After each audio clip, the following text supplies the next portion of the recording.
Mort du petit Émile, ce que faisait son grand-père Filippo Vedovini au moment de sa disparition. Bientôt 2 ans après la disparition tragique du petit Émile au Auvernais, l'enquête continue de révéler des zones d'ombre.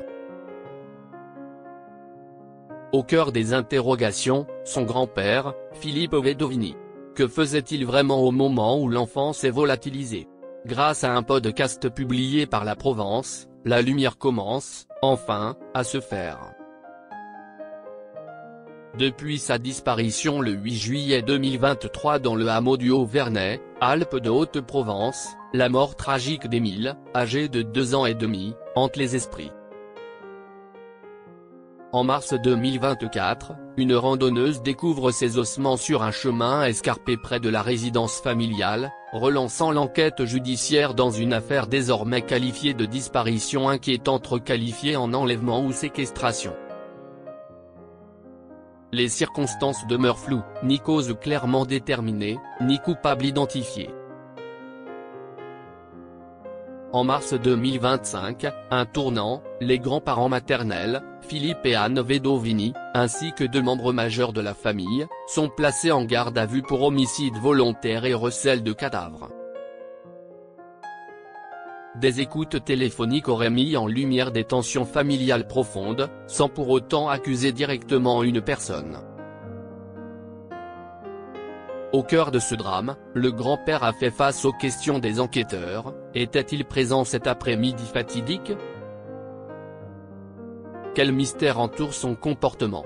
Ce qui paraît certain, c'est que cette affaire, déjà tragique, prend une tournure plus sombre avec ses mises en cause. Disparition et mort du petit Émile, ce jour où tout a basculé.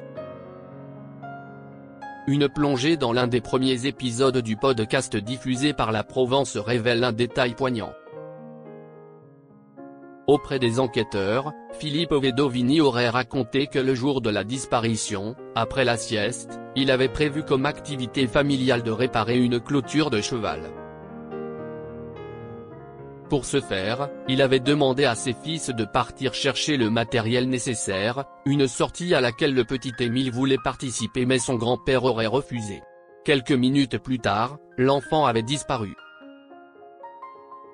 Le petit garçon a-t-il bravé l'autorité de son grand-père pour suivre ses oncles? S'est-il perdu en chemin? Aucun élément factuel ne permet de répondre avec certitude à ce jour. Mort du petit Émile, le coupable toujours en fuite? Ce sont en partie ces zones d'ombre qui ont motivé les auditions du mois de mars dernier. Dès l'aube du 25 mars, Philippe et Anne Vedovini, ainsi que l'oncle et la tante d'Émile, sont entendus par les gendarmes dans le cadre de leur garde à vue pour homicide volontaire et recel de cadavres.